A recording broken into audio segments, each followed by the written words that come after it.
ഇതാണ് Lucifer church, saint Andrew CSI church. ഇവിടെ എത്തുമ്പോൾ തന്നെ വളരെ സൈലൻ്റ് ആയിട്ടുള്ളൊരു അറ്റ്മോസ്ഫിയറാണ്.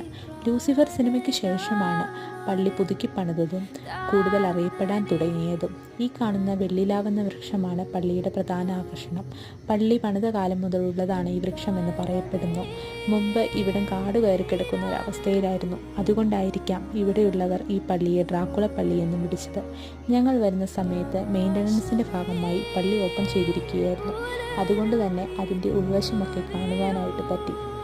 ഇപ്പോൾ ഇവിടെ ആരാധനയും നടത്തി വരാറുണ്ട്. തേയിലത്തോട്ടങ്ങൾക്ക് നടുവിൽ പ്രൗഢിയോടെ ഈ പള്ളി ഇപ്പോഴും നിലകൊള്ളുന്നു.